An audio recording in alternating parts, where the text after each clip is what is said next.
Never ever put another drop of foundation on your face after 50 until you've heard these 5 products. I have done makeup for 30 years, and I can spot a woman wearing the wrong base from across a room.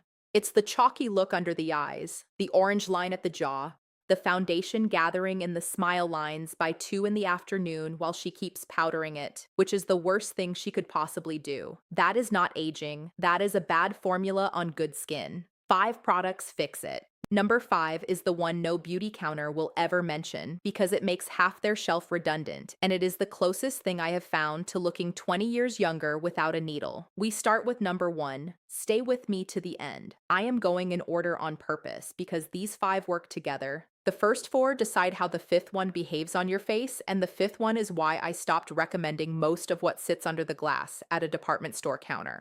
Number 1. A hydrating primer with grip. Your skin at 50 is not producing the oil and water it produced at 30. That sounds obvious sitting there, but watch what it does to your base.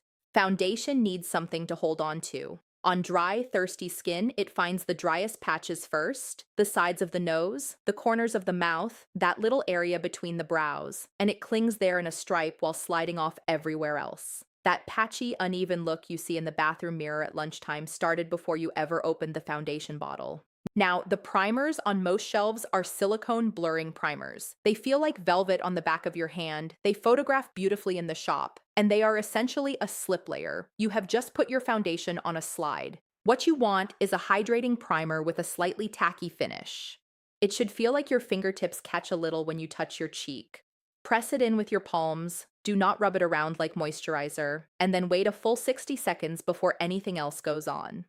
That minute at the dressing table is the difference between makeup that looks fresh at 7 in the evening and makeup that has pilled into little rolls by noon. That is the foundation of the foundation, if you like. Now let us deal with the part of your face that is telling on you the most. Number 2, a peach or salmon-toned corrector for the under eye. The skin under your eye is thinner than it was, and the blood vessels sitting underneath it show through as blue, purple, sometimes gray. So what do women do? They reach for a concealer 2 shades lighter and paint it on like white emulsion. I see the result on camera constantly. It goes ashy. It goes chalky. Under a phone flash at a family dinner, it lights up bright white, that ghostly ring you have seen in photographs and could not explain. And within 3 hours, it has crept into every fine line under the eye and set there like grout. Lightening a blue shadow does not remove a blue shadow. Canceling it does. Blue and purple sit opposite peach and orange on the color wheel, which is why every professional kit at a bridal suite has a little pot of peach corrector in it. Warm tones for medium and deep skin, salmon or soft apricot for fair skin. You need a smear, truly a smear, on the inner corner where the darkness actually lives, not swiped in a big triangle down the cheek. Press it in with the pad of your ring finger or the tip of a damp sponge. Then either leave it or take the smallest amount of your base over the top.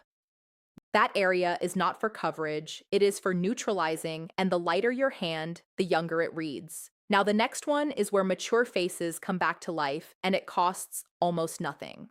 Number 3. Cream blush. Somewhere in the last decade, women over 50 were quietly told to stop wearing blush, and I disagree with that so strongly I could argue about it all afternoon. Skin loses color as we age. It goes flat, a bit sallow, sometimes grayish under office lighting. The single fastest way to take years off a face is to put the flush back. But powder blush on mature skin is a problem. Powder pigment has nothing to melt into. It sits on top of texture, and it makes texture visible. So the cheek looks dusty and slightly rough in daylight. Cream blush melts down into the skin, gives back that lit from within look, and moves when your face moves. Placement is where women go wrong. Do not put it in the apple of the cheek and blend downward. That drags everything south. Smile, find that fullest part of the cheek, then take the color up and outward toward the temple in a soft diagonal, like you are lifting the whole face on a string. Blend it with your fingers because the warmth of your hands does half the work. For warm undertones, warm rose, soft brick, a proper coral. For cool undertones, a berry rose. If you are unsure, look at the color your cheeks go after a hot shower and buy that. Your face already told you the answer. If any of this is landing, follow me now while you are watching, because the rest of these are the ones I get messages about. I share what actually works on mature skin every week, and there is no counter trying to sell you 3 things you do not need. Number 4, a hydrating setting mist, and I am about to take something away from you. The powder. Put it down. I mentioned it in the first 30 seconds, and I want to explain it properly because this habit undoes everything else. It is 2 in the afternoon. You look in the car mirror, and the foundation has gathered into the smile lines. So you take out the compact and press powder over the top. What you have just done is set that crease in place permanently and added a layer of dry pigment on top of skin that was already asking for moisture. By 6 o'clock, it is thicker, drier, and deeper. Baking, that trick of loading powder under the eyes and leaving it to sit, was invented for young, oily skin under a stage light. On a face over 50, it is the fastest aging tool in the bag. Here is what I do on set instead. A tiny amount of finely milled powder on a small brush, tapped off twice, and only where you genuinely get shiny. Usually the center of the forehead, the sides of the nose, maybe the chin. That is it. Then a hydrating setting mist, held at arm's length, about 8 to 10 inches from the face, sprayed in an X and then a T across the whole thing. Then leave it alone, do not fan it, do not press it with a sponge. Let it dry on its own and watch what happens, because the mist pulls all those separate layers together into one thing that reads as skin rather than makeup. Carry the mist in your handbag instead of the compact and use it at 3 o'clock. Your face will thank you at dinner. And now number 5, the one I have been waiting to tell you about, because everything I have just said is preparation for this. Your foundation is oxidizing. That is the word for it. The pigments in most foundations react with the oils on your skin and with the air, and they turn.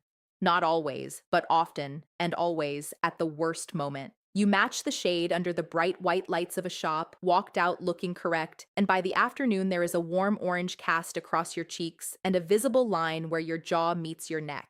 There is a second problem sitting on top of it.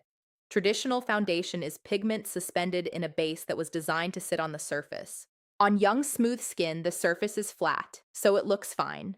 On mature skin, the surface has texture and fine lines, and pigment always travels to the lowest point it can find. That is why it collects around the mouth and at the outer corners of the eyes. The foundation is not failing you, it is behaving exactly as it was built to behave, on a face it was never built for. There is one foundation made for mature skin that handles both of those things. It uses color-changing technology, tiny beads of pigment that break down as you blend and adapt to your own undertone. So it stops the orange cast before it can start. It blurs fine lines instead of falling into them. It smooths texture. And it stays where you put it. It looks like skin, light on the face, never that heavy mask feeling, the closest thing I have found to your own skin on the best day it ever had. It is called Luxe. Hundreds of women are wearing it now, and it is the one I get asked about most. It is not stocked in stores yet, it only sells online, and it keeps selling out. So the link is in the description below, or you can scan the QR code on the screen right now. If it is gone, and I have no control over that. Results will vary from woman to woman, as they always do. So there they are. A hydrating primer with grip, a peach corrector for the under eye, a cream blush lifted up toward the temple, a setting mist instead of that compact, and Luxe as the base underneath all of it. In that order, every time. And if you comment the word secret below, I will send you one more step for mature skin that can hold your makeup for 12 hours or more, including through a long dinner. Make sure you are following me first, or I have no way to reach you. 30 years I have watched women blame their faces for what their products were doing. Change the 5 things. Then look at the photographs.